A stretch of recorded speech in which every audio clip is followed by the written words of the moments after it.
Hey, I'm your host, Anthony Tank Mansfield, and with you today is... Tess Kallmeyer. And this is What You Into.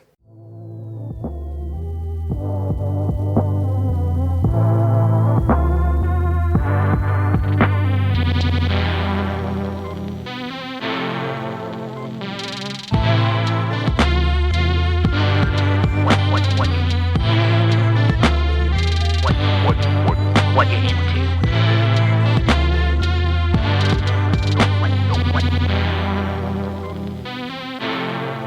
What you into? Oh my God, we're back again. But actually, this is your first time here, so it's my turn to return. It's like my 120th sometime returning to the show, but it's your first time on the show. Tess, welcome aboard. Welcome to the basement. I feel welcome. I'm trying to make you feel welcome. You got you got some Liquid Death. You got Gatorade. You're a busy woman with a busy week. Thank you for penciling us in. Yeah, I'm usually not busy, so I kind of like laugh about it because I'm like, oh yeah, typically I'm free as a bird, but No, you had a big travel day today. Friday night, you're going to see Taylor Swift, which... What is it like? I mean, so this event is crazy right now in Cincinnati. And listener, I don't know where you're listening at in America or the world, but if you live in a major U.S. city, I think you've kind of experienced this as well, this craziness that is like Taylor Swift just takes over your fucking city for a week now. she absolutely does. I mean, they're like, the news is they're videoing like stage setup, and like these truck drivers that drive around this stage are probably not used to like being the story. Yeah. They're like, we just load in, load out, people don't watch, and yet this is a phenomenon. They said $93 million for the city of Cincinnati, just in tourism. In one weekend? It's insane. Well, it's stupid. It's crazy because, like, I know that, like, I was talking to somebody today at work that said that right now, Cincinnati Airbnb is, like, the most searched thing on Airbnb right now. Like, everybody's trying to get last minute stuff, and what inventory they had was gone months ago. Hotel rooms have been gone for months. Yeah, exactly. One of our friends works at a hotel, and yeah, they've been gone for months. And I was like, Chad, maybe we should rent out like our guest room or our basement for people to just sleep in for $50, make money. Yeah, totally. No, it's like one of those things. If you have a house near a stadium where it's like, yeah, you can park on our lawn for $10, you know. Exactly. We used to make money like that in college. Yeah, Ohio State games. Oh, see, exactly. You know the drill. Like, you pay your utilities all year on that parking money on the weekends. Innovators, capitalist innovators. There you go. Hey, if people want to follow you, they can find you on social media at Testicle22, which, by the way, one of the greatest IGs that we've ever had on the show. A very grown up adult. It's mature. IG. Yeah. It's very mature. No, immediately as soon as I saw it, I was like, right, follow. Like, that's great. And listener to find me at IG is at Kneel to No One, and you want to find me online at kneeltoknoone.com. All right, so since this is your first time on the show, I like to do an opening segment before we get into the main topic. And one of the things I've noticed about you is you and I are at the gym, and we're coming and going. You have an extensive sunglasses collection. Absolutely.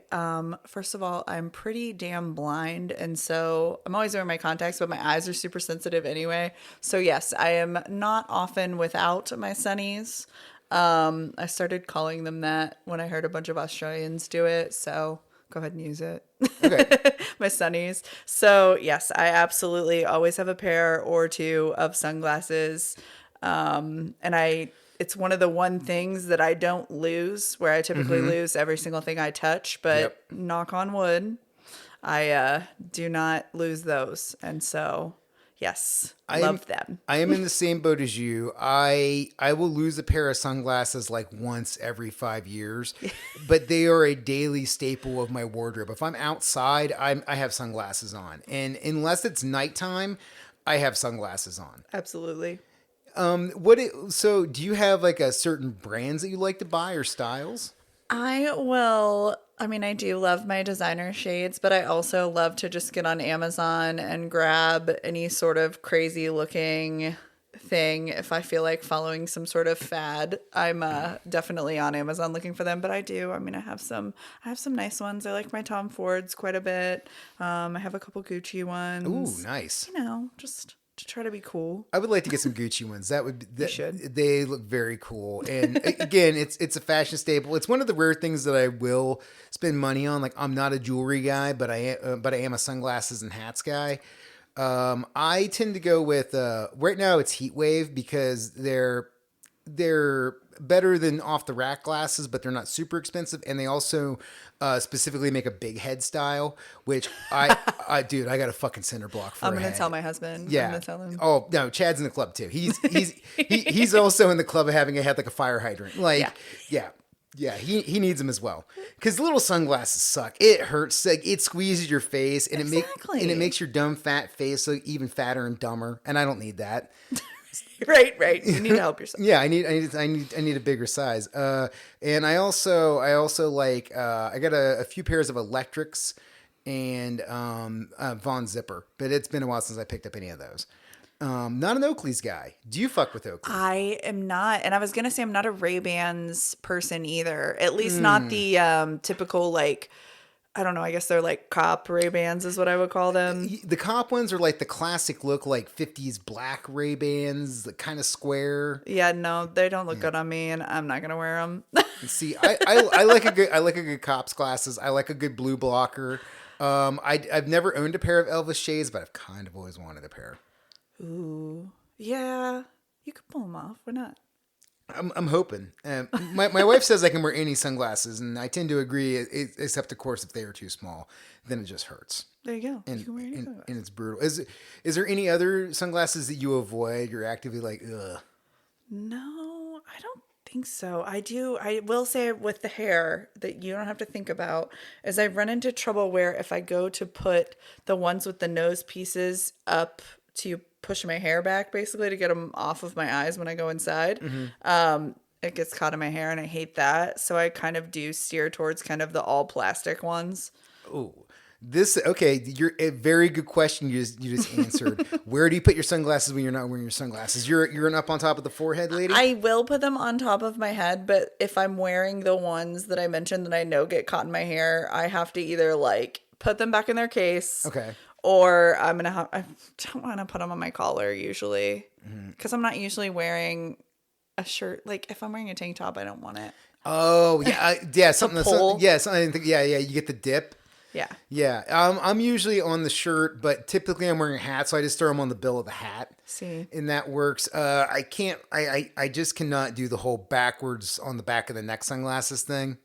No, I mean, there's no way I could pull that off. Yeah, It's not. I don't know if anybody's really pulling it off, and it just feels like a thing where I'm just gonna like trip or something, and they're gonna fall and break. Right. Like I just don't trust it. Or they're gonna fall off and I won't even notice. Yeah, or like somebody's just like walking by them in a crowd, like on a pier, and they just like pick them off my back. Yeah. Yeah, like I have trust issues. I can't do the reverse sunglasses on the back of the neck thing. It doesn't look that cool anyway. So. No, I totally agree. Yeah, less of that in 2023 America. You heard it here. Well, look, let's get into the main thing tonight.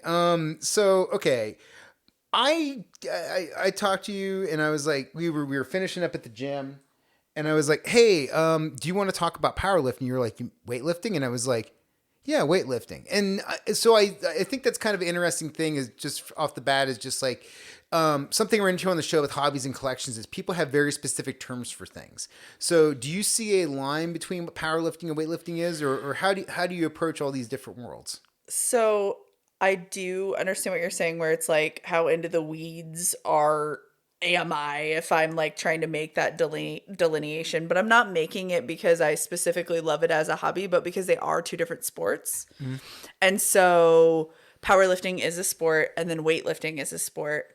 And I don't really feel like I'd be able to talk about powerlifting, at least not in the sense that it's not something I train. It's not something that I probably would train just because it's not something I'm necessarily interested in. And it's also really hard to keep track of. They have a lot of federations, like they drug test or they don't drug test, or they have certain things that you can wear, certain things that you can't wear, or like, and their meets are very long. Oh, really? and they have 3 different lifts that they do, and like the way that they're run, it's like, yeah, their meets last kind of all day, and they're not, yeah. So not for me. I do like to go watch it, and I love to support my strong friends for sure. So don't read into it that way, but not for me. Fair, fair. Well, let's do this. Let's get in the time machine a little bit. Like, how did you find weightlifting? Was it something you did growing up? Were you into sports growing up? Like, how did you find yourself in a gym? Oh my gosh. So I found, like, I saw CrossFit on ESPN, to like back up way up, like a long time ago. It was like on ESPN in the middle of the afternoon in the summer when they don't have any other thing to put on. And I was like, that looks really cool, like functional fitness. Like people were carrying like these heavy jugs, and I was like, oh, that's really interesting. Like that's something that you like need for being alive, to be able to pick up things, carry them, etc. So I was like, that's really interesting. So I kind of just tabled it. And I wasn't a person who went to the gym. I ran track in high school. I played tennis, but like primarily I was in marching band. So I mean, that was kind of what I was doing. But at that point, I was like kind of running, really not doing anything. I'd never been in a gym except for like going to the Y in high school very like sporadically to basically just mess around. So during this time period, are you in college, or are you? This was after college. I was probably like around 24. Okay. Yeah, 24, 25. And so then I saw that and I was like, all right, that looks really cool. Anyway, so I moved to Chicago. I was living with a boyfriend. He wasn't into it. And I was like, I want to find a CrossFit gym. I want to do this. Whatever. So we ended up breaking up. And then shortly after that, I was like, I'm going to join a gym. And I walked into a gym, and people, like, one of the first times I ever walked in there, I had to walk like through it to kind of the back of the room. And I was walking past these people that were literally dropping barbells overhead. It was so loud. It was like very chaotic. And so I was like, oh no, what am I doing? And then I just kind of kept showing up. And, then I realized, okay, this CrossFit thing's pretty cool. It's what I thought it was, but I'm not very strong. So I need to figure out this weightlifting part of it because I've never lifted weights. And so that kind of led me to, I had moved back to Kentucky. I had a coach at the time who wanted to start a barbell club. And he was like, well, why don't you come just train weightlifting? And I was like, well, I want to do both. And he was just kind of like, right, but you should, all right, that's fine, but whatever. So I ended up training. I was doing both. I was doing CrossFit like 5 times a week, and I was weightlifting 3, like 2 a days kind of for a while. Loved it. And I kind of just never really put the barbell down since. And I still am CrossFitting, but. Okay. So something I find very interesting about this is like, was it, so you threw some pieces on the table here, and I'm going to try to put the puzzle together. Oh, yeah. But tell me if I'm not getting it right. So it sounds like, okay, mid-20s, you fresh out of a breakup, you're like, I need to make a change, I need to do something. I got to do something. You went to the gym. Did you have like friends in Chicago outside of the gym, or would it also serve as a way to make friends and like have a community? It was definitely to make friends. None of my friends that I had were working out. I will say one of the girls I was working with, her boyfriend at the time, they lived together, and he worked out quite a bit. He was like training to be a Chicago cop at the time. And so he was like, had a fitness test and all that stuff. So he was working out, and he had weights in his basement. So we kind of would mess around a little bit. And then I was like, I'm just going to join a gym, make friends. I made a ton of friends. And that kind of just like opened up like the whole world of fitness at that point. And then take me also back here where you're telling the story about like you come in and it's loud, it's chaotic, people are dropping stuff. So what were those first classes? Was it love at first sight? You're like, ooh, I'm really into this, or was there a bit of trepidation to where you were like, I don't know if I'm totally into this or not, but I'm going to keep showing up and doing it? Honestly, I think I remember just being very like, it was just so different from anything I'd seen before, honestly. And I was like wow, like this is insane. Like, all right, I want to go for it and see what I can do. And every single day at the beginning, for sure, I remember looking, because I would look at the workout ahead of time. I remember looking at it and being like, can't do that, can't do that, can't do that. All right, well, we'll just go and see what we can do. And I just kind of, I was just determined to decide to do it. And that's what I did. Did you feel like, did you notice like when you started to make gains? Like when did you, like, because you went from a baseline of basically just kind of hanging out and just a little bit dipping your toe in the water to now like 5 days a week. Like, Oh, yeah. When did you like first notice something changing?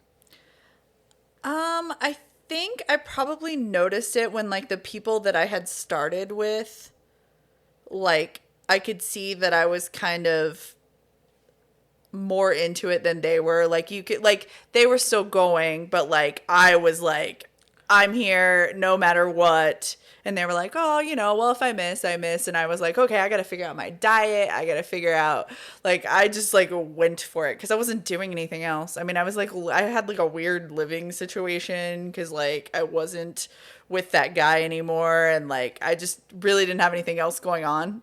And so that's what became my addiction, kind of. What was it like getting into the diet side of it? Oh God, it was misguided and terrible. I saw something the other day. I posted it. It was like the internet will give you an eating disorder, and it was it was very. I mean, that was very true. Really, it was basically like everybody was eating paleo.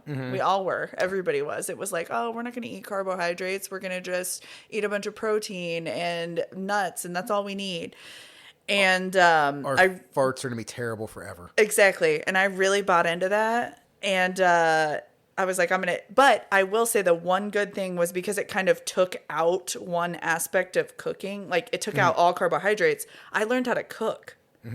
Because I was like, well, I'm just making meat and vegetables. And so that just kind of helped my brain a little bit. It wasn't like, oh, I have to prepare this entire like feast. It was, I'm making food. I know what's in it. And it just really helped me like figure stuff out. And that was great. I am thankful for that. That's awesome. I do think that is a good part. But I remember Lauren and I tried eating paleo for a month. Like it was one of those like sober January life reset things.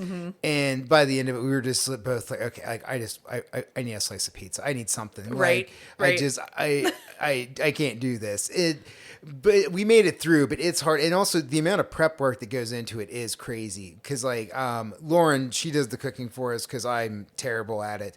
And where I could like grill stuff, but like, you know, but she's like actively chopping like all of this stuff every night to have to prep everything. It was work. Yeah. And it was huge. It was grocery store all the time too. Like I would be at the grocery store like twice a week. And I was working, I was working a full-time job. I had just like started putting the gym into my life. The guy that I was living with, my roommate, we kind of both were like 9 p.m. bedtimers. So like it was a lot to like fit in. He never cooked. So luckily I could just like take over his kitchen and like make stuff and mess around. And so that was nice. It did work out. It worked out. It was good for that aspect. It sounds like you were like on like a very structured program at that point with your life and what you were doing. Yeah, my life definitely like went a little crazy. Obviously, like after a breakup, I think everybody's does. And so I had to I moved and then I was like, am I going to stay in Chicago? What am I doing? And I will say that like CrossFit and just kind of like the fitness community and all that really kind of, along with my coworkers, but really kind of just like submitted like, okay, I can stay here. I can do this for a little bit.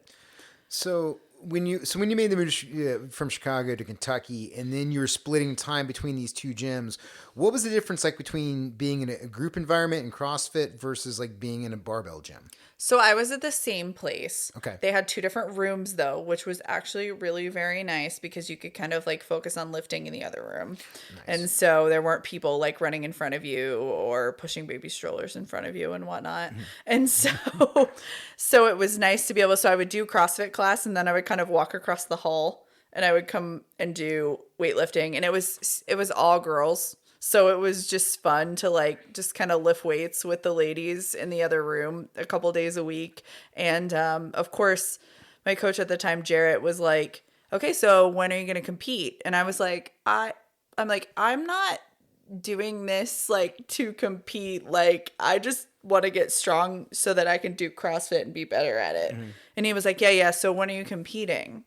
And I just like really, I will say it took me quite a while to really like get it, because I was like, what do you mean compete? Like, why do I need to do that? I'm just over here trying to get strong. I'm just lifting weights to get strong. And he's like, no, this is a sport, and we are training to, execute these lifts in the best ways that we can, or the most efficient way that we can. And then, yeah, we're going to compete. And I was like, yeah, okay, whatever. So that definitely took some, definitely some coaxing from him. Okay, yeah, I definitely want to get into the competition side, because I do find this interesting, because I've had very similar stuff with that. I mean, there was one time where you came with me and you're like, hey, you should compete, and I'm like, I'm just here to hang out, and you're like, Right. yeah, but you could do it. I'm like, I don't know. I did feel like the prettiest girl at prom that day when you said that to me, but You should. but I definitely also have the hang up of like, I don't know. But before we hit that, I really want to double back to the idea of like, so you were lifting, there was times where you're like lifting primarily with women, or you had chances to. What's that like for you? Like, do you like lifting with women, or do you like being in mixed group with dudes? Like, kind of what are these worlds like for you? So I personally, and I don't know if like this is me or if I'm just like biased, but it's definitely like I find the women's contests more exciting than the men's. It's like men are always like, look how much weight I can lift. I mean, they're not saying that in so many words usually, but they are like, hey, look at my car. Hey, look at this. I feel like men have a lot of opportunities for that. And whereas like when women are contesting in the sport, it's like, hey, this is something new and you don't see this, and wow, you can tell they put a lot of work into this, and like it's more exciting to watch.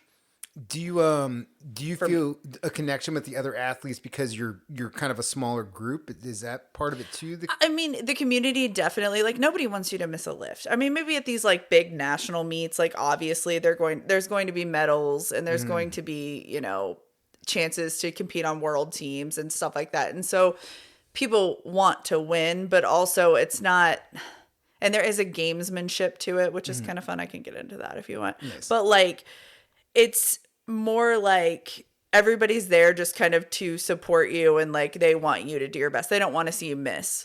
That's cool. And so I think that's kind of the best part about it. And I have met like a lot of really strong women, and just like of all ages, where it's just like, yeah, this is awesome. Like I've lifted with girls that are 16 and way stronger than me, all the way up to 70-year-olds.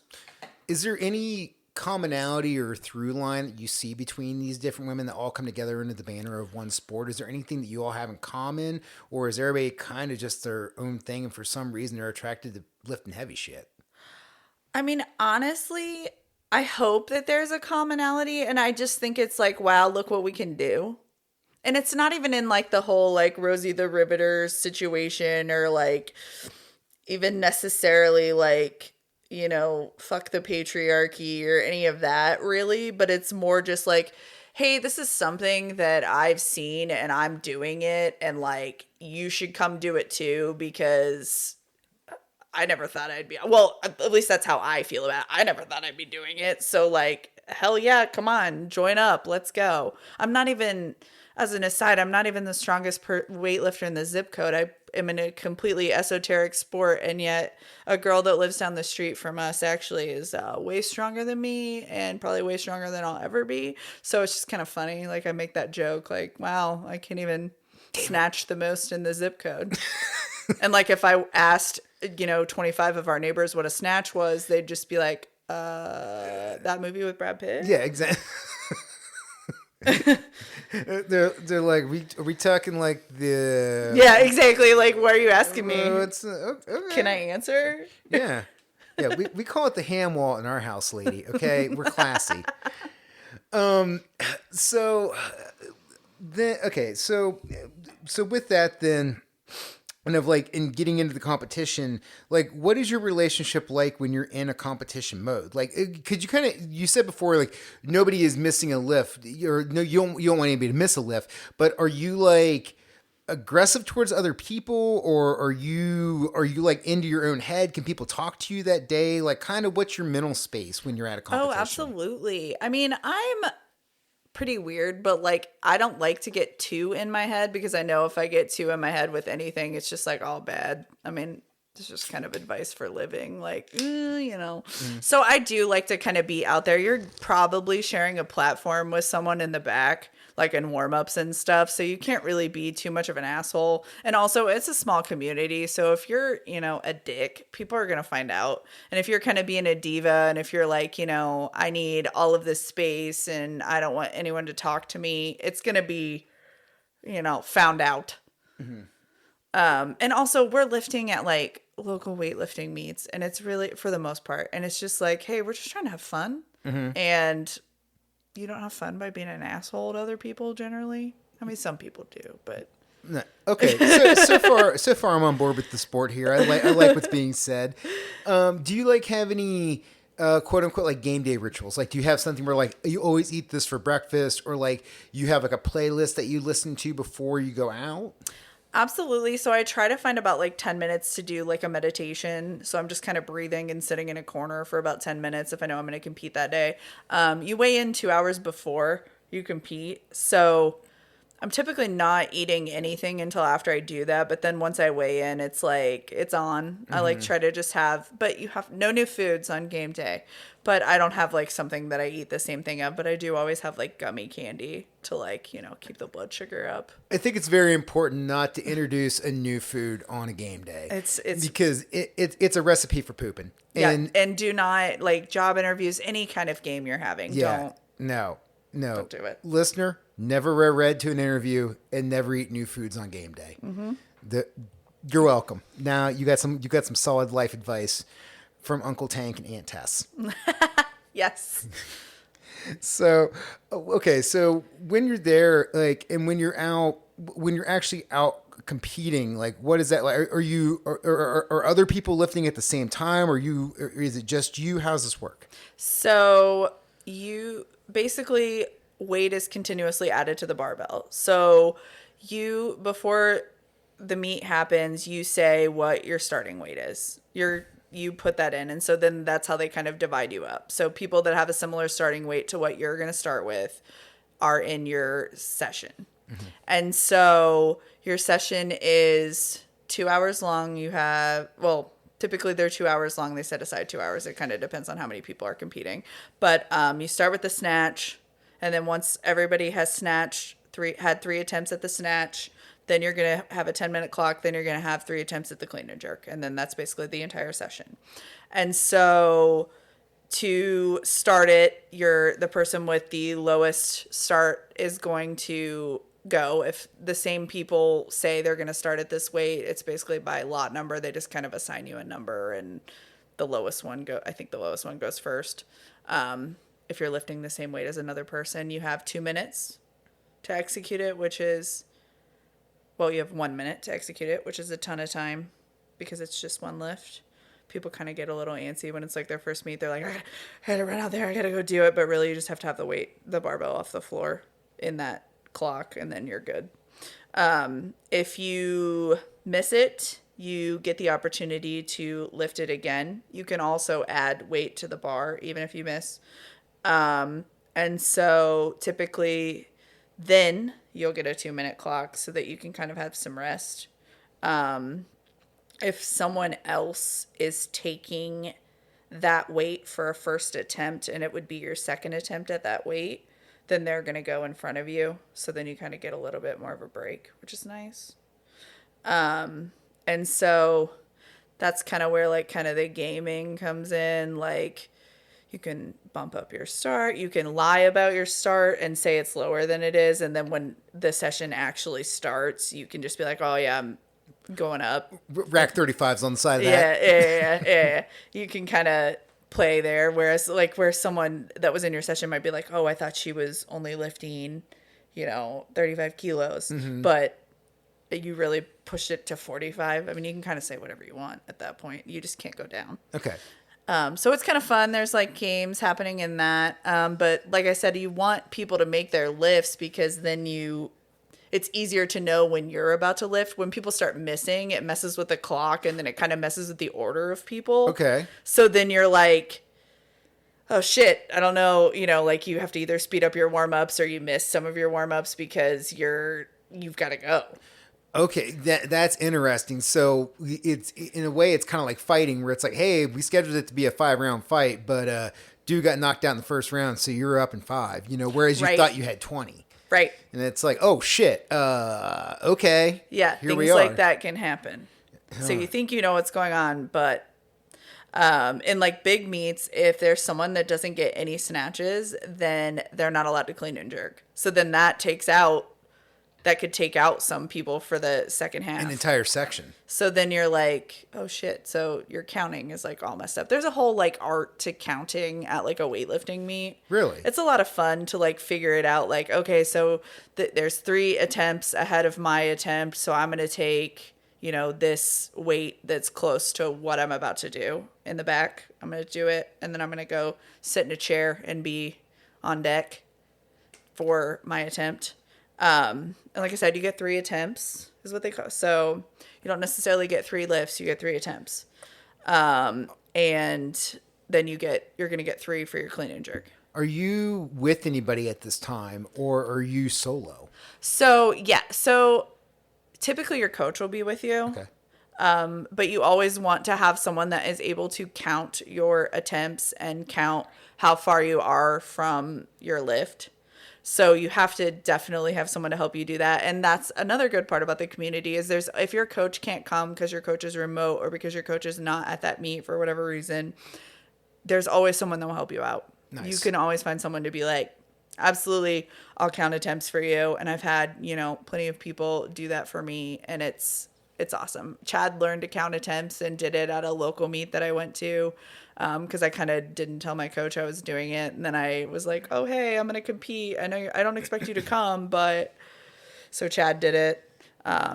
So it ended up being a lot of fun and working out. So it's fun. That's awesome. Can you hear the crowd when you're out there? Like what, or are you so focused in that like everything's just kind of, I mean, typically they're playing music. oh, that helps. Nobody cares about weightlifting though, so nobody's really watching. I mean, people are watching, but like when I was competing at the Arnold, there's definitely like people watching, but like typically it's just kind of, It's way 20, more chill. 25 people. It's very chill. Okay.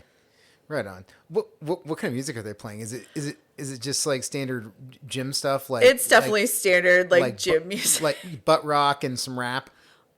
Well, like you could probably get like maybe a little Sabbath or like something, not all crappy. Okay, so they sneak a few good ones on there. And typically, I mean, people are cool, so you can kind of say like, "Hey, sometimes you can say, "Hey, I don't want that song," and they'll skip it. Okay, so like if trap comes on, take on anyway, you could be like, you skip that? I absolutely would, call it out. I'd All be right. like, we gotta turn that off. We need less trap right now. We do. Okay, no Sublime either. And I forgot, absolutely not.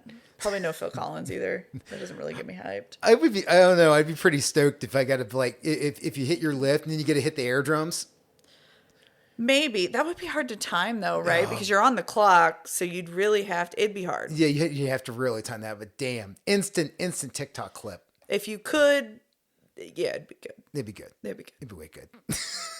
I'd be into it. I forgot kind of like an important part. You've got 3 judges looking at you. Oh, And they're pretty close, like how close I am to you. So there's like a middle one and there's one on the left and the right. And so they are watching your attempt, and you basically have to get 2 of them to agree that it was a good attempt. And then that's when you know it was a good lift. what's that like? I mean, do you ever have times where you argue with the? So you're not really allowed to argue with them. Okay. It's just kind of whatever they say goes. I will say that like you always want to sell your lift. So like even if you know, like if you suspect like you maybe are going to get a no lift, you definitely want to sell it. Like you want to drop that barbell when they say to drop it and just act like you made it.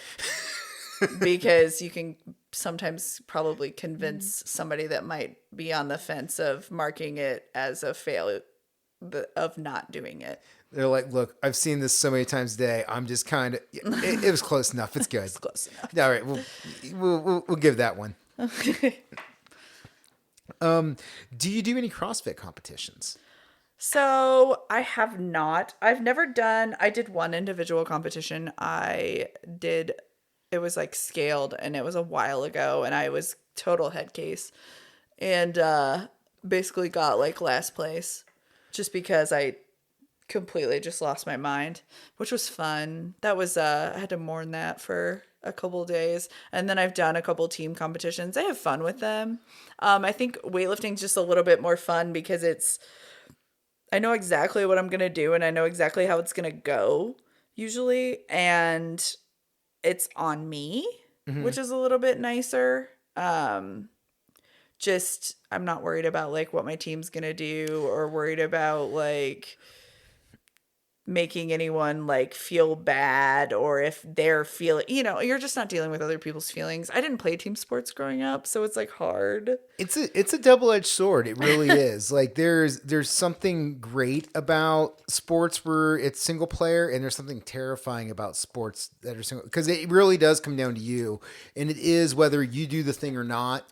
And how that works out. Because, yeah, on team sports, there's a lot of stuff you're like, well, if you didn't get that yellow card in the first half, then, we then that wouldn't have caused the corner kick, blah, blah, blah, or like football where it's like, yeah, well, you're just getting decimated, offensive tackle, like because of that, like our quarterback got sacked 5 times in the game. We couldn't get into rhythm in the passing game. When you're in a single competitor sport, it's like either you're the king or you're the goat. Yeah. Well, actually, not a goat. I meant goat in a bad way, but then again, greatest of all time. Yeah. I was like, wait, I want to be both. Yeah. You're either, I guess you're either a king or a pauper then. Yeah. You're one extreme or the other. Which is right, which is tough. But I mean, I think I probably like that aspect a little bit more. Because again, it is hard when it's like not on you. Because it's not that I necessarily would get mad at someone for like making a mistake. It's really not that. But it's more just like, well, if it would have been all on me, then I feel like I wouldn't have done that. So I could have fixed it. Yeah. Which you probably can't. That's just you lying to you. But yeah. And then there's also just the whole, I think you hit on another great part. There are people's feelings. Like not everybody competes the same way, mentally preps the same way, or sometimes you just get stuck with somebody who's kind of a shitty teammate. And it's like, oh, okay, like this sucks. Right. And you've all just kind of, I mean, you're paying money to be there. It's my hobby, right? I wish it paid me money. If anybody wants to pay me to lift weights, by the way, that's listening to this, please reach out. I'll quit my job tomorrow. Testicle 22 on IG. Get at her. Give her some money. Let her lift some shit. Yeah, please. They always joke, like, people that are really good weightlifters, like going to the Olympics and stuff. They're like, don't get into weightlifting if you like money.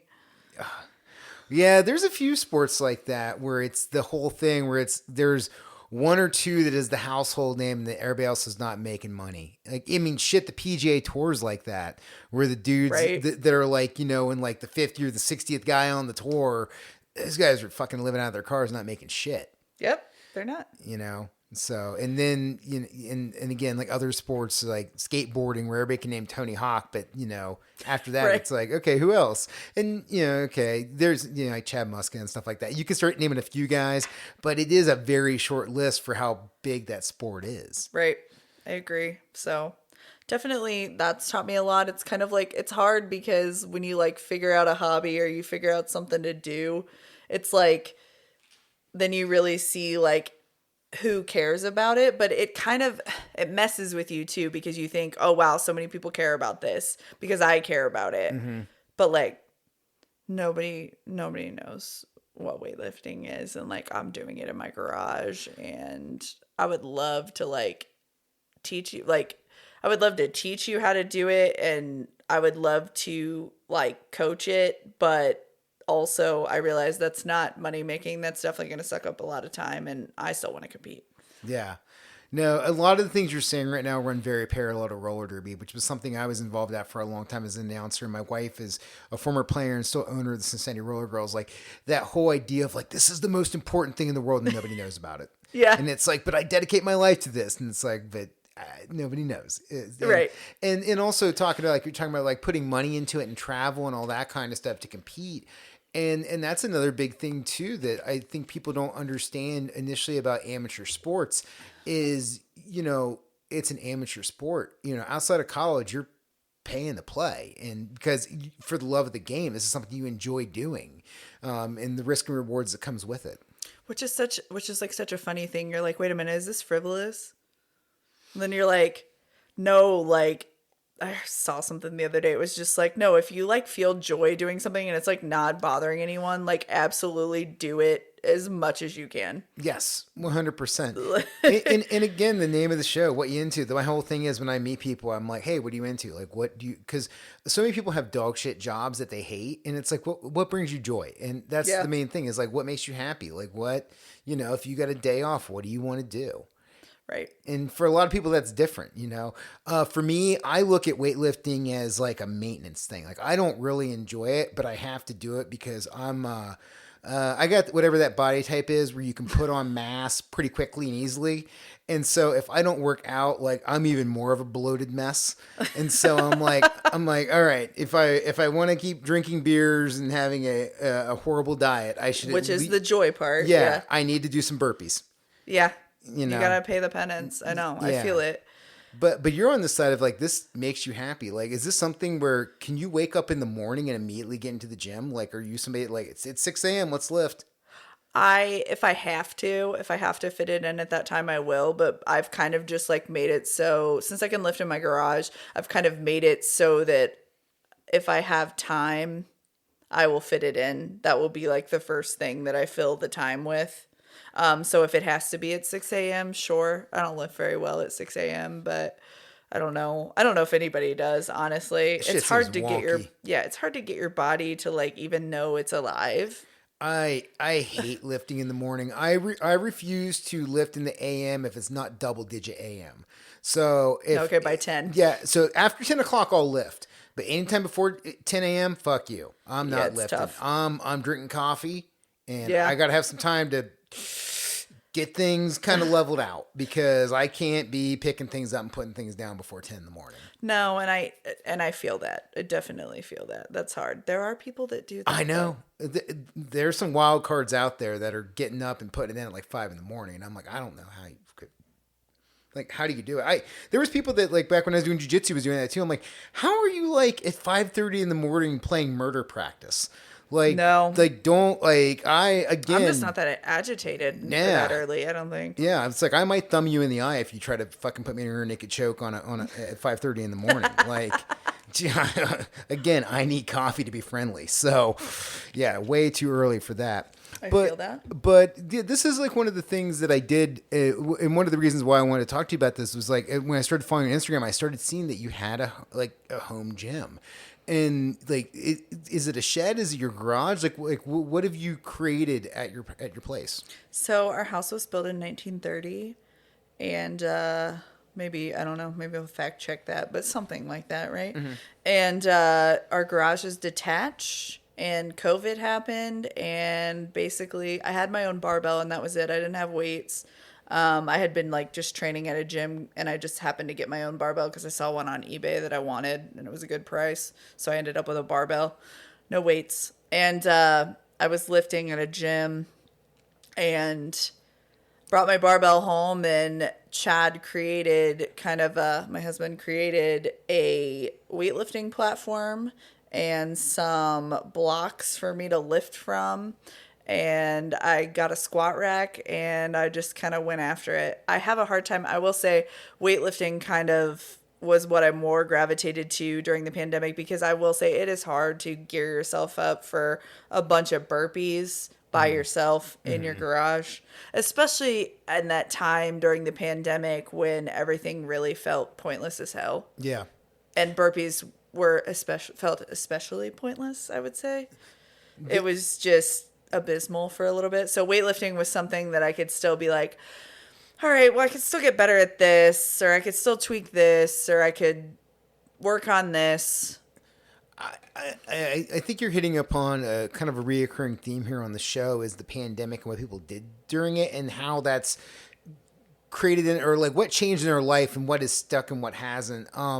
I went and I'm with you because I remember during that time, like before I was doing jiu-jitsu, like I just got my blue belt the week before DeWine grounded us. And like I remember being like, okay, I don't lift anymore. All I do is like roll. So, and I have nobody to roll with. Like I can't roll with my wife. I can't roll with the dog.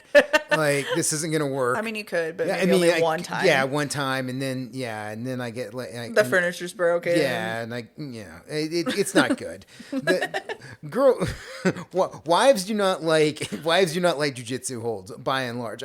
I've not. There's very rarely do you find somebody whose wife like, hey, let me show you what I learned tonight, and you get to choke them. They're like, ah. So yeah, no, that was not happening. So yeah, it was a lot of like boring ass prison workouts of like just burpees, and like I busted my kettlebell back out. That was kind of fun, but again, it was just like, okay, I don't have any space to lift, and it's kind of like every day is exactly the same with the and it got so boring. So the idea of like creating, your own space to lift at, especially in that time period, sounds really nice. It was, yeah, it really helped my brain, I would say. Who knows? I'd probably be a lot crazier if I didn't have it. It did help my brain, and I also got fairly strong. And yeah, it really kind of taught me like, okay, yeah, this is fun. This is what I'm enjoying. Even if there isn't any competitions, even if I'm doing it in my garage by myself and nobody's watching. I really didn't even have like a coach at that time. I was kind of just fuddling through like some free programming online, and yeah. I was going to say, like, how were you setting your programming? Like, you were just kind of like going online and just picking stuff out and be like, all right, cool. That seems like something to do. So there's a resource like that helped us build a lot of our stuff, which was Catalyst Athletics. Greg Everett, he's kind of like my weightlifting hero. But he has a lot of stuff on his website that he just gives away for free. He does a free workout every day.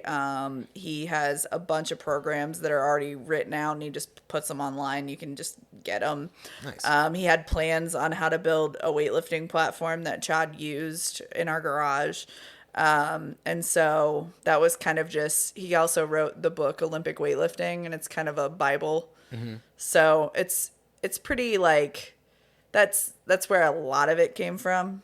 I always say like raised by Greg Everett or like we are Catalyst Athletics house. This is what I say, even though he's not my coach. He does coach people though. How old is he? How long has he been in the game for? My God, Greg. I actually got the opportunity to meet him at the beginning of May. It was amazing. Did you fangirl out? A little bit. So I had seen him at the Arnold, and I did talk to him then, but like he did like a seminar, and it was awesome. And like I took Chad. Chad really likes his stuff too. He's cool. He's pretty no nonsense. He's fun. He likes Black Flag. Nice. He's a cool dude. He has like a lot of like, he's into guitars and stuff like that. He's sweet. So he started a weightlifting gym. He had one. And again, he is the person that's like, if you want to make money, don't go into weightlifting. But he's been at it for, I don't know, definitely the 90s. So he does that. His wife right now coaches one of the U.S. Olympians, Maddie Rogers, which I would say if you know a name in weightlifting, then it's Maddie Rogers. I mean, that's who everyone knows. She went to the Olympics. What was that? Beijing, right? Is that the last one? You're asking the wrong guy. I don't know. I'm really bad at the Olympics. Jesus Christ. Whatever, the postponed Olympics, the one that was postponed to 2022. So she was there. And then his wife coaches her. And she's going to go back. She's on her way back to the Olympics now. What kind of so at this point with the home gym, like how much stuff have you amassed? Like what home gym. So I don't have a lot of stuff in the home gym. It's super bare bones, and that's another like good thing about it. It's like you don't have to have all this stuff. I don't have anything fancy. I have dead caterpillars and spiders and all kinds of other and dirt. So much dirt. The whole thing is dirt. The gym has dirt. It's dirt. So I have my barbell. I have a set of bumper plates. I have a pull-up bar that's like mounted into the wall that my husband is willing to hang from. So I know it's sturdy. Yeah. I have my squat rack. I did get a GHD, which is not necessary, but I was being kind of a brat and one came up for sale. I got it. I happen to have a rower. All the stuff in that gym is literally things that were collected or we like got for a deal from somebody. Very much like very few things in there are I paid full price and I wasn't gonna live without it. I think a lot of gyms. Oh, I think a lot of home gyms are like that. I think unless like if you got like real big money, most people just kind of meal piece it together and make it work. Or maybe it's like, all right, this is centerpiece thing that I'm willing to pay money for that I know I need to have, but then I'm going to build everything else out around it. I think this is like, so this podcast, like all this conversation is making me feel like, God, I don't want to sound like a judgmental asshole, but I feel like the more like pretty stuff that you collect, it's like the less, it's like how many appliances you have means you can't really, is related to how much you can cook. If you have a bunch of appliances, you probably can't cook. So it's like that kind of thing. So whereas if you have this like decked out home gym, unless you like have someone sponsoring you and paying for it, well, you probably don't really lift weights. I feel very. This is like the way I feel about photography is like that. Like there's a few people where I'm like, yeah, you need a $5,000 lens, but for most people, I'm like, you don't. What are you doing? Like, Right. You don't need that. It's gonna look like your iPhone took it anyways because you're not that good. You know, so yeah, no, that's definitely an interesting part of a hobby and collection is the price point of stuff and how crazy do you want to get with what you're buying, because especially some of the weightlifting, you can drop thousands of dollars very quickly, very easily. Like if you're like, oh, I'm going to buy everything from Rogue, it's like, okay, get ready to drop some coin. And that's exactly what I did not want to do. It felt very, I mean, probably just because the way I grew up, it's like, it just felt very like, I don't deserve to have like all this really like fancy stuff. Like, I don't need all the matchy match like things. It's like, I'm just trying to like get strong and have fun and especially during COVID when you were trying to get stuff, it was pretty much impossible. So it was you were going to get what you were going to get. I think we ordered change plates, which are like the smaller ones. We ordered 3 different sets, canceled one. The other one, they couldn't get into their warehouse, so they canceled on us. We finally got a set after waiting like 4 weeks. It was... and I like basically cried every day. Like, I just want to lift weights in the garage. And Chad would just, he bared with me through that. So there you go. That's why we got married. you're like, look, if you can handle me at my my trying to make my gym what I want it to be at part of me, then then you can also, we can get married. This is fine. Okay. Yeah, it's real. I know you're in. I know you're supportive. How do you decorate the gym? How do I decorate? Well, right now, let's see.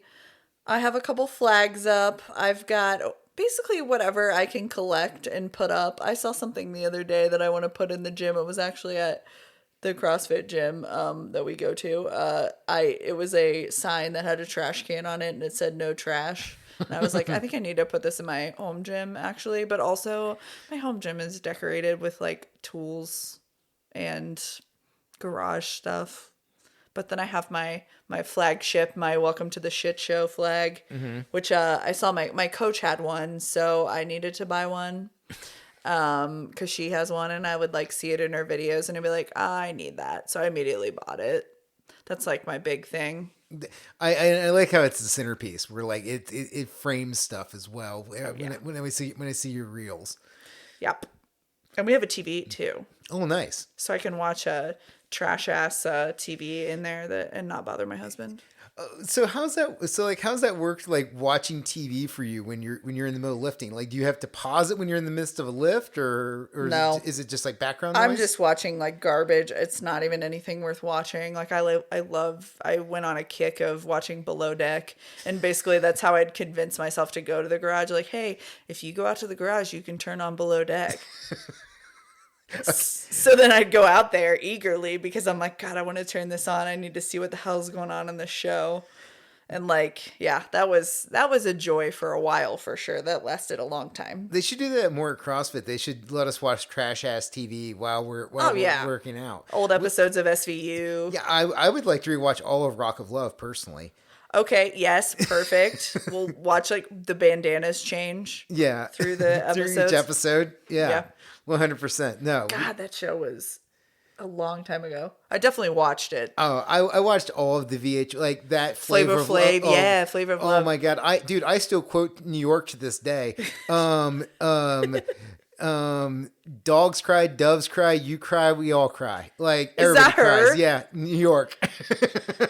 God, I remember just watching that show and just being like, holy hell, people like this exist. I love it. It is so wild to think that there's multiple people that are willing to go on these shows and do this. Yeah. Yeah. It's so yeah, I mean definitely. Ray, if you listen to this episode, if we could just get some old VH1 reruns on, I think it'd really improve the gym. So, Okay. Yeah, Ray, please. yeah, please. VH1. Please make We've make, got TVs. yeah, we do. Yeah, we got Five Skins for a reason. Trashy TV. Me and her have talked a lot about Britney Spears and her current IG stuff, so I think Ray's on board. I think it's a very easy sell. Oh yeah, put that on. Yeah. Oh, that I don't know. Now I'm getting scared, but then Britney's IG is really worrying me. It's yeah, I agree. We actually brought that up on my work trip this afternoon. Yeah, we were talking about how she's completely unhinged at lunch today. Yeah, it's a weird Venn diagram for me of like I'm really worried about her, but also nostalgically horny. So I'm not sure where I land on this, but I'm very concerned. Yeah. She's too hot to be this messed up. Brittany, get help. Yes, please. Something. Dear God, and whoever's in your life that's allowing this to happen, like get this lady some help. Take her phone. Yeah, take her phone. Yeah, stop letting her do that weird twirly dance where she's dead eye staring at us. Or like, you know what? It's gonna be an Anna Nicole situation. I mean, I hope not, right? Because I mean, she died like so tragically, right? And all of that, but all the people around her were just like terrible, and so there you go. Who do we lose first, her or Bam Margera? Is he? Oh, it's Ryan Dunn that like ran away recently, right? Wasn't that him that was like evading the cops? No, that was Bam. Ryan Dunn died, and then that's what happened. Then he spiraled out. Yeah, Okay. Yeah, I don't know. He's been on like a 10-year bender. I don't. Yes, he has. Yes, I don't know. I think he's in therapy or rehab now. Yeah. Well, hopefully it works out. We're manifesting. Yeah, we're trying. Look, if you're a former 90s celebrity that's hit hard times, we're on your team. Please, Brittany Bam, please get help. Nothing but love. Nothing but love. Nothing but love for both of you.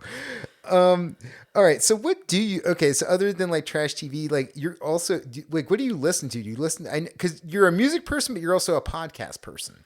I know. I am like media. I'm like downloading it. So I'm not a TV person, right? Like I do watch the trash TV, but I'm not up on the TV for the most part. I'm not a movie person really either. So it's podcast, books, and music.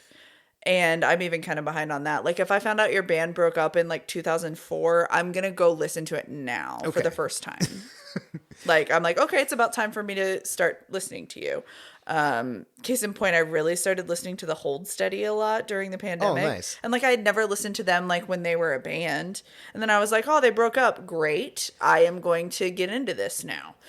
And I really went into it. It's probably a mental illness more than a... Well, it's one of those things where it's like, at least you know there's a beginning and the end. The bummer is you never get to see them live. True. They might do a reunion tour. The only way I know of the Hold Steady was they were on a Tony Hawk soundtrack, and I got introduced to them through that.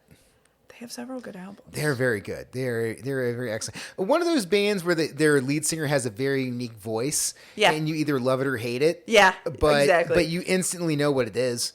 Yes. Yeah, like there's no way you like if you put the Hold Steady on, it's like, oh, is that the Hold Steady? Because there's no other bands that sound like that, or if there is, it's very minute. It's like the same way of like the guy from Soul Coughing or something like that, where it's a very unique voice.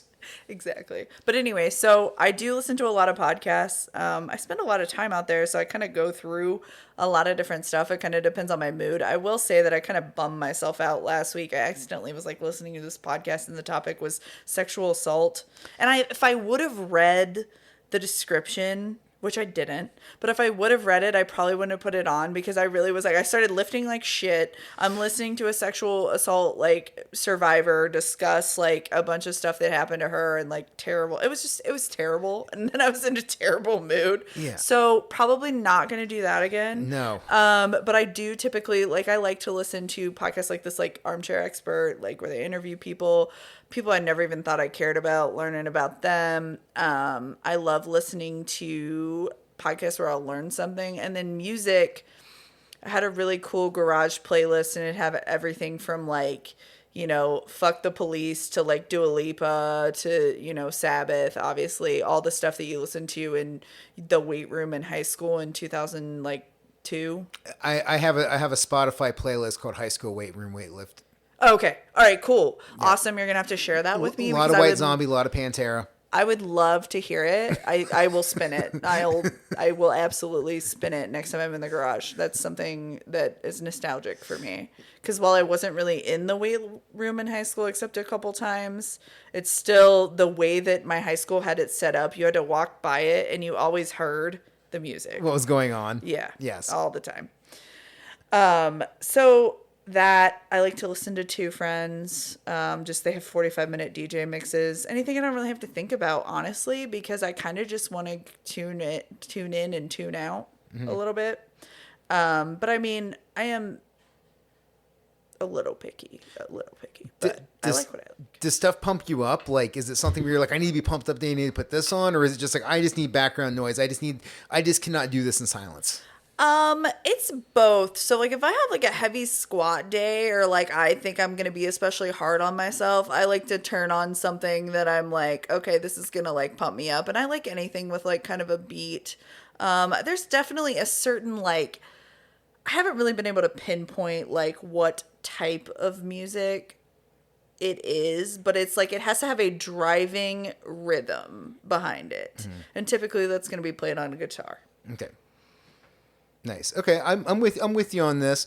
I'm with you on. I am picky about what I listen to, but at the same time, for the most part, I'm open to whatever as long as there's like a beat and it is driving. Like it could either be rock or hip hop. I'm pretty cool with it. I don't, because and especially like at our gym, like we do hit a mix. Like today, it was kind of like a classic rock day, and I was like, all right, cool. Like we're listening to Motley Crue, like. Awesome. Or like, Appetite for Destruction has no skips. Yeah, exactly. No, it doesn't. It's awesome. It's a solid album. It fucks with the lights on. Yeah, it does. It does. It wears socks. It doesn't care. It's like, look, it's good. It's like, Appetite for Destruction, you're absolutely right. You can leave the socks on with the lights. Go for it. Yep. But yeah, and like same thing with hip hop. I will say though, for like, if it's like a heavy squat day or a heavy deadlift day, I'm a firm believer in I want to listen to something that either has gunshots or blast beats.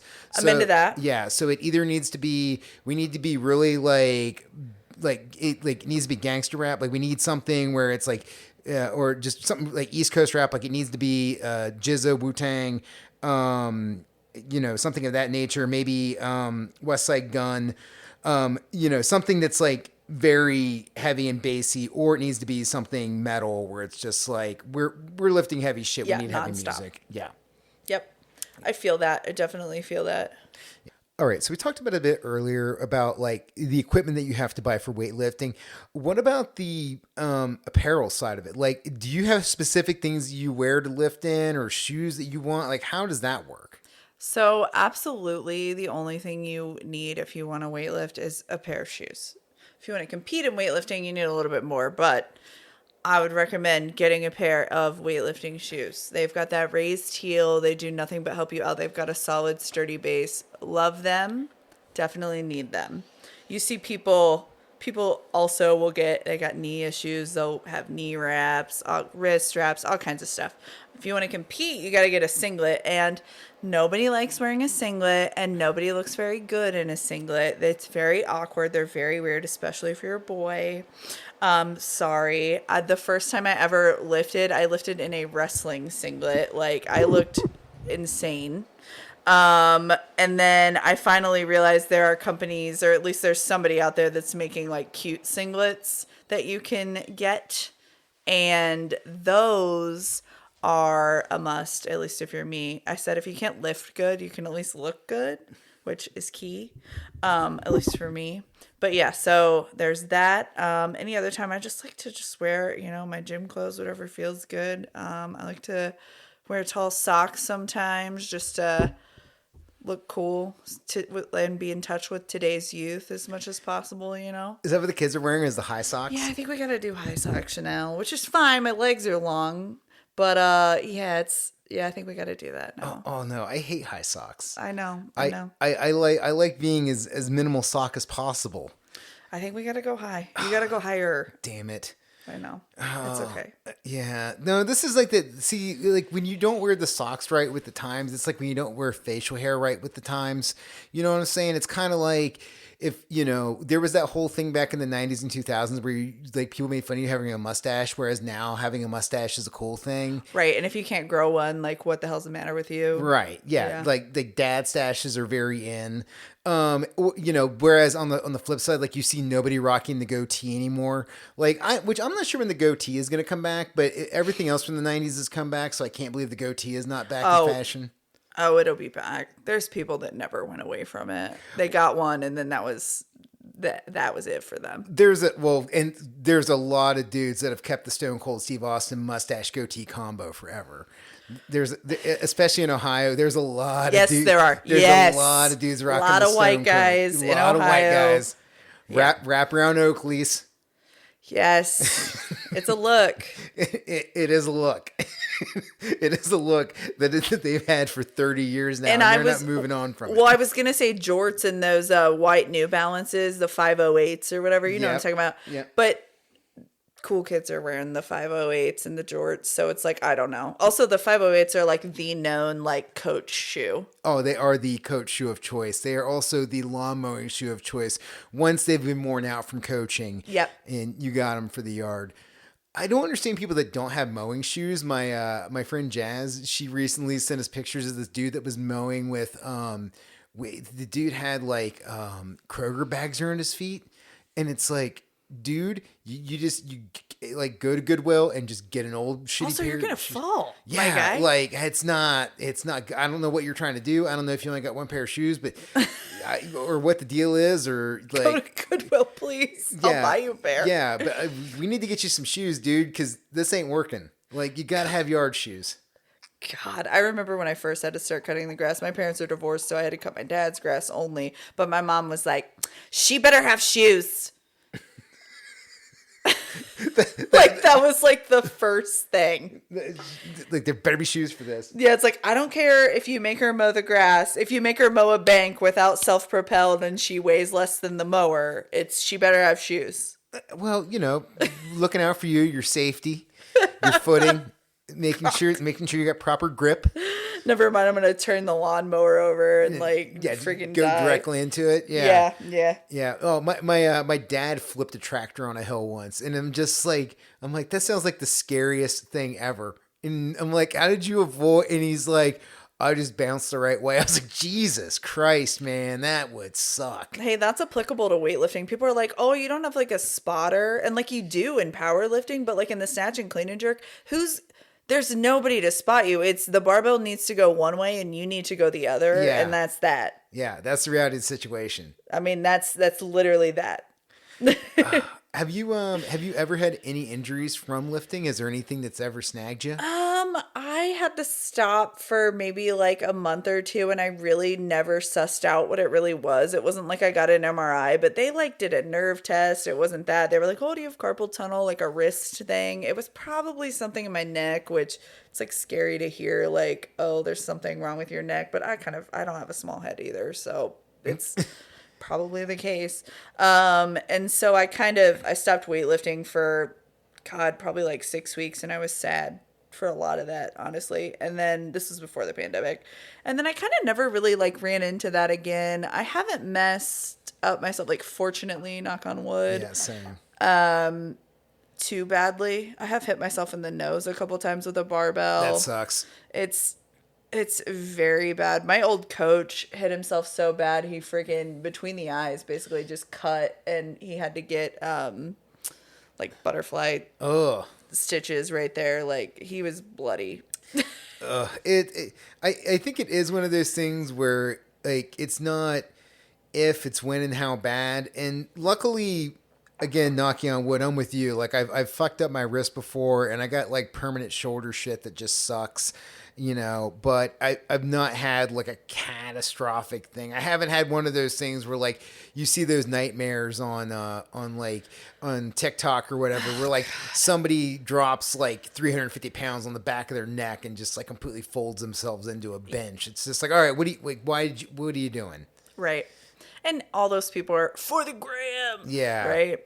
Yeah. If you don't try stupid shit, you're not going to, mess yourself up usually. Right. Or you shouldn't. I would say like, and they're also like, there's that whole like, oh, like, is weightlifting safe? And it's like, well, it's safer than a lot of other sports that they put 8-year-olds in. So yeah, 100%. Yeah, because very rarely do you have like shit just randomly coming at you in weightlifting. It's not like, you might be at a baseball game and catch a baseball in the head, or like, like hockey. Well, there was that poor girl. That's why they put nets up at NHL arenas, because there was that poor girl at Nationwide, about a decade ago, that got a slap shot to her head. She was like an 8-year-old kid, and it fucking killed her.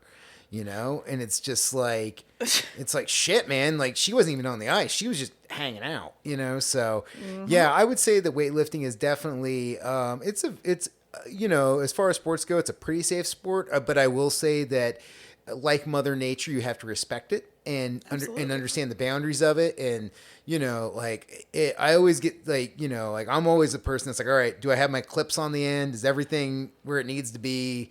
Like just making sure my shit is secure and not and trying to get over my skis too much. There's, I'm like, okay, like, make sure that like I'm not squatting something. I'm like, am I not going to get this? Like, how bad is it going to be? Right.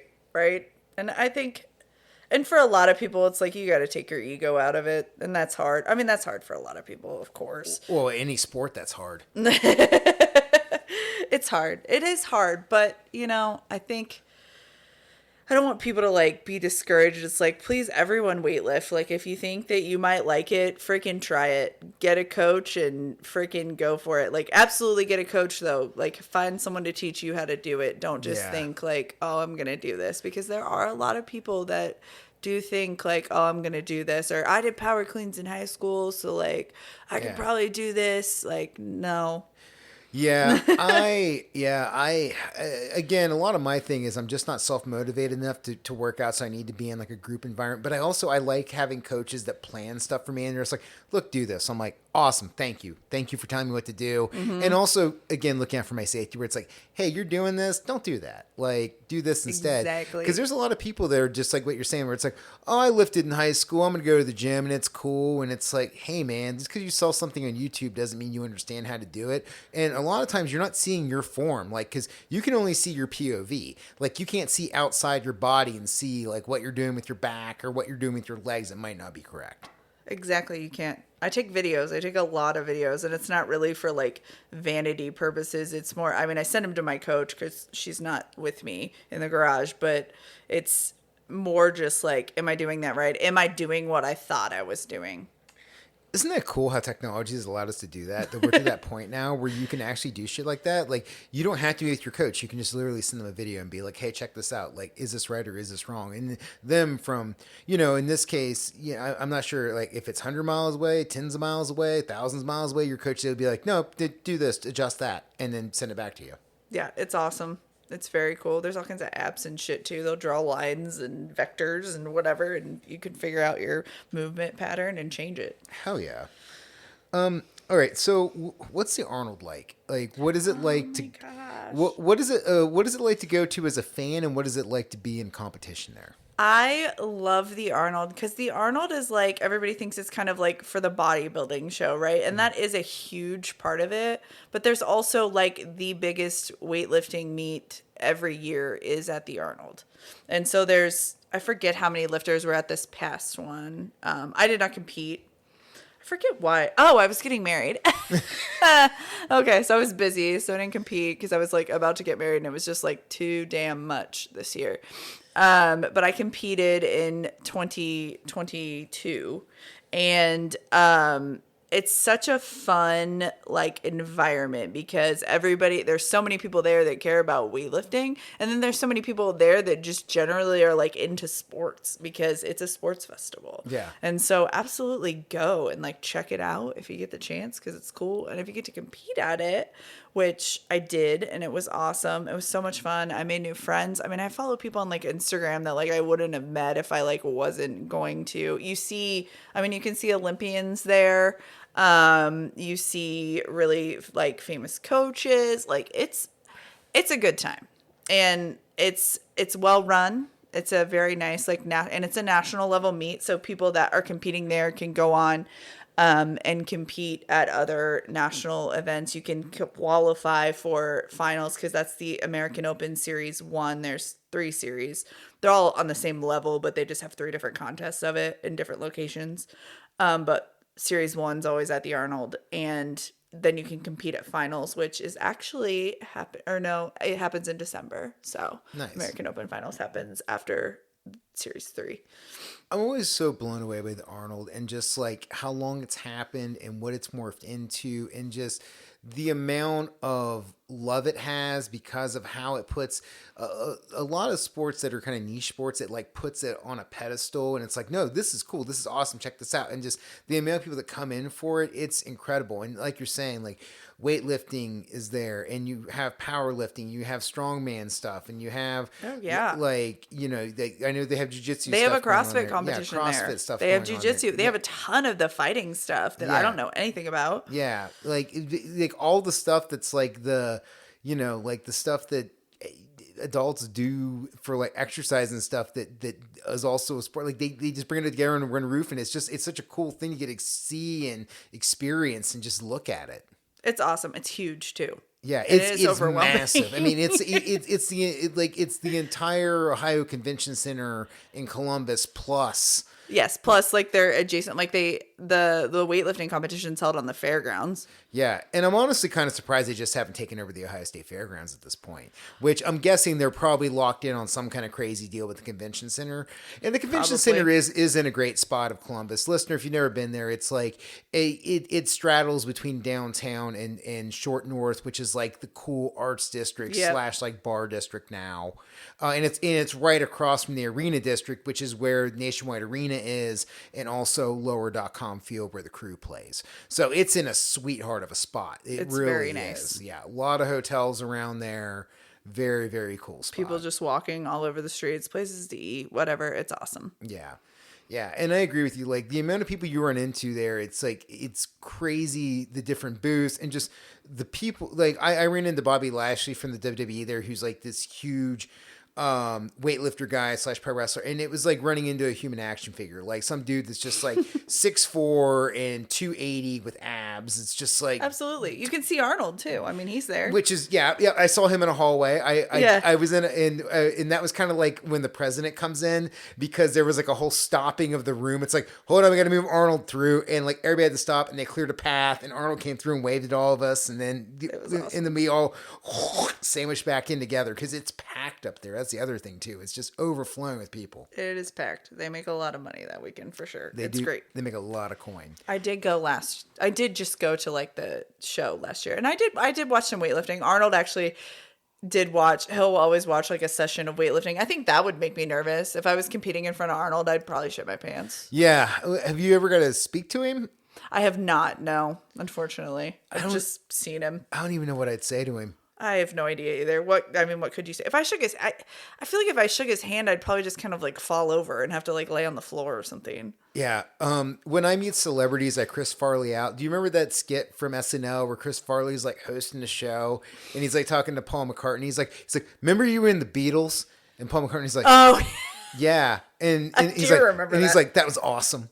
Right. Yeah. And then that's all. And then he repeated it. Yeah. Yeah. Like that's all you can say. Yeah. So cool. So cool. Yeah, yes. That's exactly what happened if I met Arnold. I would just be like, hey. Like, you were the governor and the Terminator, and like probably would have a hard time not mocking his accent, because that's who I am as a person. Like if someone's talking to me in an accent, I feel like I need to match that accent. You need to adopt the accent that I've never had in my life. Like, and my dad like has a hillbilly accent. I'll pick up that one. which at least is more like natural to me, right? Because at least it's my dad, but still, it's like, you don't talk like that. You're not speaking like a weird Austrian English thing. Yeah, that I'm Arnold going to make has. Arnold's accent, which very few people do a good Arnold impression, and that sucks. Yeah. But also, he's the only one. Like, good Yeah. for him. Arnold is such like a classic American character. I mean, he's the American story. He came here, he was the best at what he did, and he parlayed being Mr. Universe into being a movie star, into being the governor, into being whatever the fuck Arnold wants to be now. And now he's just like this old man that's just still cool as shit. Right. He has like a mini horse, a mini donkey. I love them like as if they were my own. Like he rides his bike around. Like that's how he commutes in California. And he he just lives his life. There is a Netflix special right now that is like 3 or 4 parts. I want to watch that. I started it. It's so far so good. One of the things that me and my dad totally bonded over through my childhood was Arnold movies. I mean, I can't tell you how many times I've seen Predator and Terminator 1 and 2 and Commando and just all that shit of that time of just like Running Man, just Schwarzenegger being ripped as fuck, not wearing a shirt, killing dudes, hitting them with one-liners. Yeah, just casual. Just like shoot a room full of guys and then be like, you've been erased, or, like chill on ice, just like something where it's just like, it's just always a shitty pun. Always. Yeah. And he just seems like a good dude. I don't know. I would love to meet Arnold someday. And I think the world's a better place for Arnold Schwarzenegger having been in it. He's good. He's a good one. Was there anything we didn't hit upon that you wanted to talk about? I mean, I think like the only thing I would really want to hit upon is my coach. She's going to go to the Olympics this year. She's definitely one to watch. It will be her first Olympics. Her name is Mary Tyson Lappin. She just won the Grand Prix in Cuba, and she also is the American record holder for the clean and jerk, which I believe was 163 kilos. So she's kind of a badass, and I am very fortunate to be coached by her. And it's awesome that kind of in the sport of weightlifting that, you get into it and you can like be around kind of these like high level, like people and get this like attention. It's awesome. So I'm an American, and the only time I know kilos is either in kettlebells or drugs. So ballpark, kind of what's she hitting here? What is that? Kilos, what, 2.2 pounds? It's 2.2. So you're looking at 163, like over 300. Yeah, over 300. Yep. Jesus Christ. Yep. That is monster. Yep. That's awesome. It's very awesome. Holy shit. She's strong. She's definitely one to watch, and hopefully she'll help us get a medal because the U.S. has kind of been kind of a joke in weightlifting. Really? Well, just not a joke, but we just haven't really competed anybody in a while. And so now these last couple Olympics, we've really been ratcheting towards it. We haven't had any men. Okay, let's talk about this for a minute. So is it a thing where like other countries, this is the sole thing that they're focusing on, and our athletes are going into other stuff, or what's happening here? Right. Yeah. The U.S. doesn't really have like a system. You don't have it as a college sport. So that's part of the problem too. And so, yes, you see in the U.S., you're like, you put your strong kids in football. You put, they're doing stuff like that, and you're not seeing them go into weightlifting. And so then you don't, like Mary she was like a shot put discus thrower. Mm-hmm. And she was coaching track and field at the collegiate level. And then she was like, well, I think I want to try weightlifting. So seems like a natural transition. Yeah. So it's hard. It's been hard to like drum up like support in the US, even though it is a sport in the Olympics. But yeah, like in Russia, which they're not allowed to compete, they're banned because they do drugs. Yeah. But, like in other countries, kind of that like Soviet bloc countries, like it is a sport, and they do win medals, and they do pay those athletes, and basically they're like, you're a weightlifter, that's what you're doing, and that's why they've been so much better at it than we are. Well, I'm hoping the Chinese women especially. The Chinese women, watching them, both, and especially at like the lower weight classes, is just nuts. It's like it's like how are people that are like 5'3", like 110 pounds, like lifting what they're lifting. It's stupefying. They're basically human ants. They're just like rocketing gigantic weights above their head, like stuff that weighs 3 times what they weigh. And it's just like, dude, what the fuck? How the fuck is this possible? Physics, man. Well, and it is. And I think that's also another incredible part of lifting is the idea of physics of like, there is a right way and a wrong way to move this bar to make it go where you need it to go. And if you don't have this technique down, it's going to limit to how much you can actually do. Right. I think that's probably like the best part about it. That's like a good ending. It's like in powerlifting, you can somewhat like meathead your way through it. Like, and I don't even mean that in a derogatory sense. I really don't. But it's like you can kind of like, I'm going to push this barbell off my chest in the bench press. I'm going to get it off. But like if the barbell is even like a millimeter off in the snatch or clean and jerk, you're not going to lift it. No. And that's that.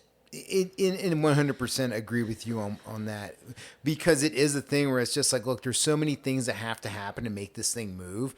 If you don't do one of those right, it doesn't move. Like, it's just not happening.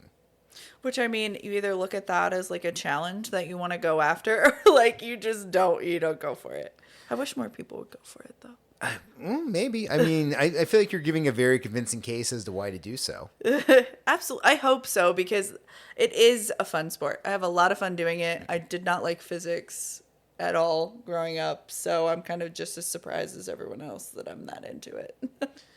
Well, I'm glad you are, and I'm glad you're here to talk about it. Final question tonight. What's the future hold for you? Like, is this a thing that you're going to keep doing, or is there, like, any milestones that you're hoping to reach as far as, like, you want to lift this weight or you want to win this competition? What's the future look like? So I'm hoping now that my wedding's over, I'm going to get back into competing again. I'm going to do a meet, and then I would like to lift at, like, another national level meet. I'm looking at Masters Nationals because I am old enough to compete as an old lady, which is nice. Nice. And very helpful to my chances at winning medals because there's less. Yep, exactly. There's not that many less in my age and weight category, but there's still less. Hey, whatever shaves it off. Exactly. And so definitely looking forward to like getting back into competing again. I would really like to, I'm just going to say that I would really like to have a body weight snatch. I don't have one. And basically that'd be where I get the barbell from ground to overhead in one movement and it weighs as much as I do. That would be something I'm after still. That's pretty impressive. I mean, that's just listener. I mean, how to describe this to somebody who doesn't lift? Like, okay, so I guess we gotta talk physics. So with the snatch, you're getting your arms out super wide, and you're taking the bar from the floor, and then you're like you throw it above your head in one fell swoop. Yeah, you use your legs to generate. It's so simple, actually, and yet it cannot be executed. Well, I know, but it's very simple. So you are using the force that you generate from pushing off the ground through your legs to get the barbell overhead and get underneath of it, and then lock it out. And that's it. That's all you're doing. It's so hard. And it's so hard. So many things can go wrong. So many things have to work out for this to go right. I mean, just the transfer of power from like your legs through your torso up through your upper body. I mean, it's just so much shit going on. It's so much. Yeah. So, listener, if you're like, hey, I want the frustration of golf, but I'm not good at golf. Welcome to weightlifting. Right. Like, yeah, same frustration. Yeah, it really is. Weightlifting is like golf in that way where like there's no such thing as the perfect game. Like you can hit milestones, but at the same time, you could always be better. There's always somebody who is better. There's always a way where you're never going to get a perfect game. You know, it's not something you're like, whoop, I beat that and it's done. It's like, no, right. It's a continuous thing that just keeps going on and on and on. It is. And hopefully you got to find this is advice for myself, is you find the joy in the doing. Mm-hmm. Oh, 100%. I mean, you have to, because if you don't find joy in the doing, then what are you doing? Yep. You know, it is that thing where it's like, if you don't like making the donuts, if you don't like the process, you're eventually going to move away from this thing, because the only thing you're taking away from it is the high of success. But if you don't even have a tolerance or a like of the minutia of the bullshit of the short gains, of when you plateau and you have to somehow get off the plateau, then it's not for you. Love that. Yeah, I mean, it's a reality. I need to hear it pretty much once a day, every day, probably. So do you think this is something you're going to continue with in old age, or it's like a rest of your life thing, or do you think this might be something that you might offboard at some point and go into something else? I would absolutely love to continue doing this for as long as possible. I would. And like I said at the beginning, I have lifted with 70-year-olds, so I think I will be able to do this for quite a long time. And it's important to me, so yeah. I like lifting. I'm with you. I enjoy it. I feel like once you kind of get to like a point where you're in shape, and also once you kind of get the mileage and you know like what your body can do and how things work, and you get technique, it's like, okay, this is sustainable. It's not like because if you just kind of keep on it, no matter how much you age, you're going to keep with it and be able to do stuff. I've also like started to think about like lifting retirement plans someday, like when I'm too old to lift. Maybe yoga. What is too old? Well, that's the thing. I don't know. Like when I get to the point where my body doesn't work, I know. Because I got to do something. You do got to do something. I guess maybe I'll take up golf. I don't like golf. I'm not allowed to say that I don't like golf, but I like watching it. It's okay. I like playing video golf game golf. Golf is okay. Tiger Woods. Tiger Woods is pretty cool. I'm a John Daly guy myself. Oh yeah, definitely that guy. Right, he's an athlete. He is an athlete. A 295-pound 2-pack a day. Smokes, yep. 24 rack of Miller Lite athlete. And he doesn't practice either. But then he just fucking goes out there and Happy Gilmore's the ball off the tee. He does. And throws one 375 yards down range. And it's like, well, shit. And see, that's what I want to do. Like, that's how I transfer my power from weightlifting to golf. And so when I do hit, like, the only thing I really want to do in golf that I really enjoy doing is hitting a massive drive. Just going big. And I love that. Is golf Chad's thing? Golf is Chad's thing, okay. for sure. Okay. Yes. Okay. Now I'm picking up what's so I do it. Yeah. And also I'm told you can, do it till you're near dead. Damn near. Like the day before you die, you can be golfing. So golf isn't my thing, but I understand why people like golf because I love watching it on TV. Like I love watching golf as a sport. I love the mental aspect of golf. I like the pressure of golf, like watching somebody like have to make a shot or have to make a putt. I'm here for that. And I love playing it like video game golf. Like I was a huge Tiger Woods guy. I loved Hot Shots on the PlayStation. You ever do Golden Tee? I love Golden Tee. Okay. You get me in a bar. I see people doing that, yeah. Bro, if you get me in a bar and there's Big Buck Hunter or Golden Tee, I'm in. Like, I'm down. Like, as much as you love trash TV, I love trash video games. But like, I'm just so bad at golf. Like, my form is terrible and like trying to wrap around and I constantly like hit behind the ball and not actually hit the ball. I'm trash at golf. So, but I see why people do it because it's like it's beautiful. You get to walk around for 18 holes. You get a shitload of steps in. You do play a game. You crush a ton of beers while you're driving around on a cart. Like, it's pretty cool. It is pretty cool. Yeah. So I get the There's love all kinds for of it. gear and outfits and stuff. There is so much gear.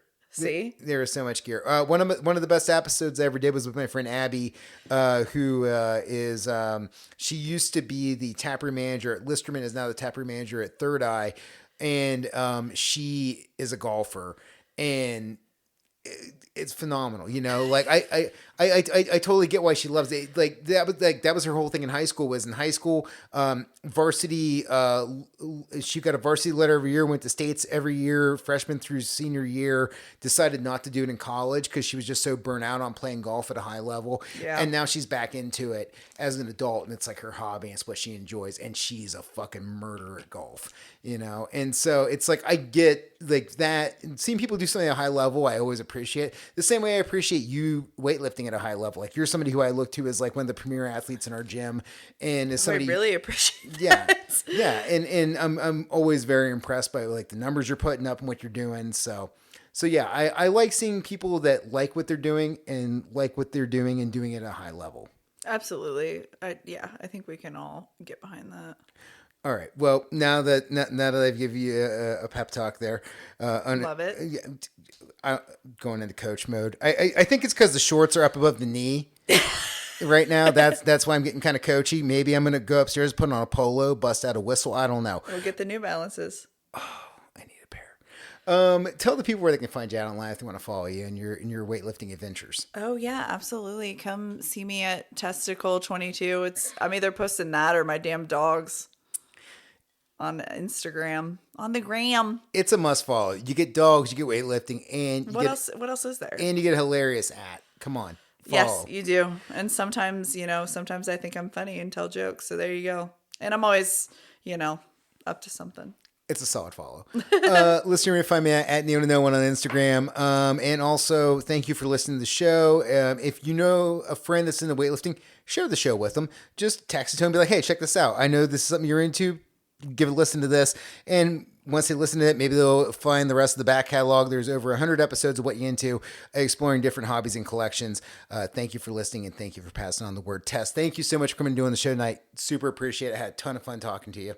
Absolutely, likewise, and you are welcome. Listener, peace.